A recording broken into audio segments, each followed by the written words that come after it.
Resolution 9, on which the ayes and nays. If I am not on this committee for one term, my voice will get louder and stronger, and my leadership will be celebrated around the world as it has been. I'm not going to argue that this is not partisan, but I am going to argue that it's less partisan than the treatment of our members by the majority, the Democrat majority at the time. I'd like to ask Ms. Wild, did Ms. Taylor Greene or Mr. Gosar get brought before the Ethics Committee before they were removed from all of their committees? No, I don't. No. Everyone keeps insisting this is about standards, decorum, and safeguarding institutions.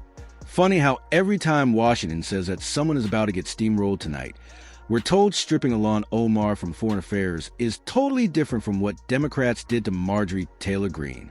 And Paul Gosar different, cleaner, more responsible.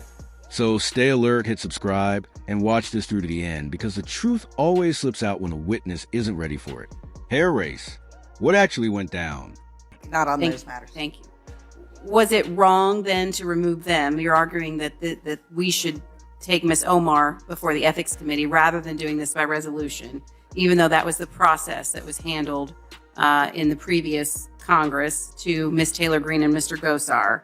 Was it wrong to remove Ms. Taylor Greene and Mr. Gosar from their committees by the Democrat majority without going through ethics and doing that by resolution, in your opinion? Let me just say, I do have some problems with the process that was followed, but I would also, again, point out that the difference in comments between Ms. Omar and her opinions about Israel in general, 9/11 and so forth, are a lot different than a member who makes statements that to incite violence. So I guess that's a 50-50 answer. I didn't love the process, but I also think this is a distinct situation. And just to be clear, the comments made by Ms. Omar were made when she was a member of Congress, and the comments made by Ms. Taylor Greene was when she was not a member of Congress. Is that correct? I think there's some of each for both of them. I think, and I can't tell you which statements exactly, but I think both of them made some statements before they came to Congress and some statements while they were in Congress, of the ones that have been referenced tonight. Do you believe that Ms. Taylor Greene and Mr. Gosar were afforded due process?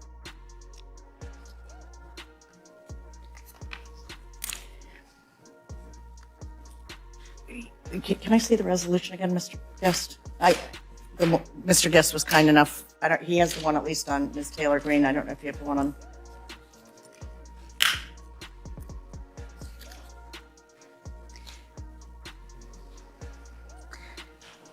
I would have to say, no, I don't think they were afforded due process, or at least Ms. Taylor Greene. And now I'm looking at the one for Mr. Gosar, because the statements I made before about whereas clauses not being included as binding material,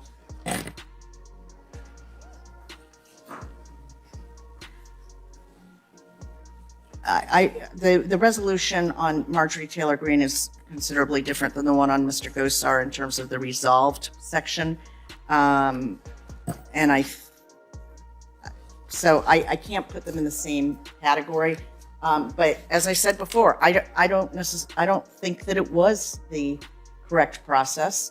And I think that we should all be looking forward in the 118th to how we're going to do things better rather than continuing things into perpetuity. Every time we shift the majority, we're, under this, if we don't follow the process that has been part of this body, i.e. the Ethics Standing Committee since 1967, then we're just going to be doing this every couple of years or whenever the majority shifts. Ms. Wild, I appreciate that. And I appreciate that you were not the chairman of the Ethics Committee during that time, and you may have advised your Democratic caucus or conference otherwise in that process. Mr. Guest, I want to thank you for your presentation. I know this is not your issue, and I appreciate your time here before this committee. This is not a one-to-one here, in my opinion, because Ms. Omar is not being removed from all committees. she's being removed in this resolution from participation on a specific committee that requires high security clearance and other factors, in contrast to what the Democrat majority did to Ms. Taylor Greene and Mr. Gosar, which was completely remove them from all committees without due process. Do you believe this is a one-to-one with those circumstances in what we're dealing with today? I do not, and I agree with your assessment that it's very different in the fact that this resolution is very narrowly tailored just to remove Ms. Omar from a single committee, which is Foreign Affairs. Many of her statements, if not all, relate to statements that she made of people of Jewish descent, and those are issues that are taken up by the Foreign Affairs Committee. If you remember back historically, with Marjorie Taylor Greene, originally the issue was that she made statements regarding a prior school shooting that she was on at that time, Ed in Labor. I think it's now referred to as Ed in Workforce. At that time, Leader McCarthy went to Speaker Pelosi, said that he would remove her from that committee, but since her statements were based toward educational shooting, that was not accepted by the Speaker, so the resolution went forward removing her from all committees. As it relates to Mr. Gosar, very similar. He was originally brought, there was a motion brought, or a resolution brought to remove him from oversight. That was the only committee listed in that specific resolution. Once that came to rules, there was a manager's amendment which then removed him from natural resources, which was his additional committee. And so we've seen that, in my opinion, what is being sought here in this resolution, again, is much more narrowly tailored to a specific committee. And I don't believe that you can, as you said, I don't believe it's one-to-one. I think that this resolution is different than the one we saw against both Ms. Greene and Mr. Gosar. And just to be clear, Ms. Omar, if we pass this resolution, will be able to serve on other committees. That is correct. Yes, ma'am. Thank you. I just want to close by saying I don't think this is not a similar issue, but I do want to concur with our chairman, Mr. Cole, that door was opened and the precedent was already set.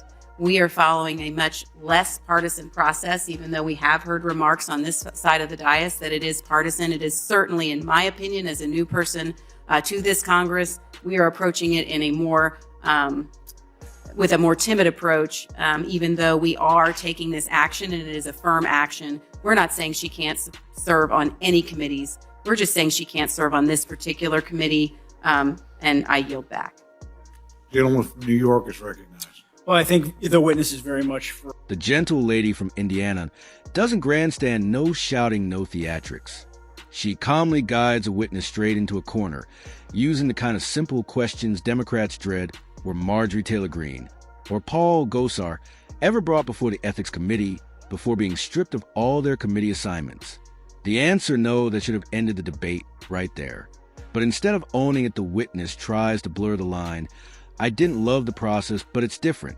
It's kind of 50-50. That's classic Washington language. For we know it was wrong. Just don't make us say it plainly.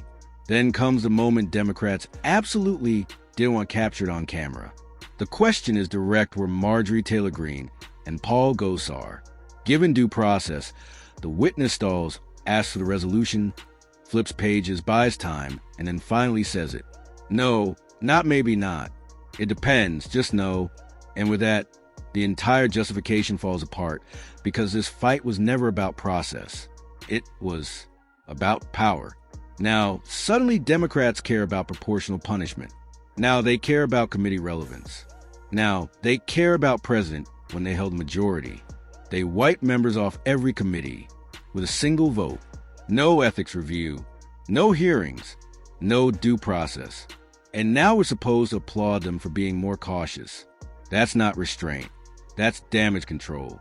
And then comes the quiet part. They accidentally say out loud the door was already open. Exactly.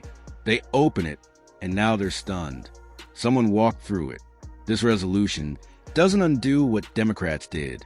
It proves they knew it was wrong the first time. And when your own witness admits that on the record, that's not a defense.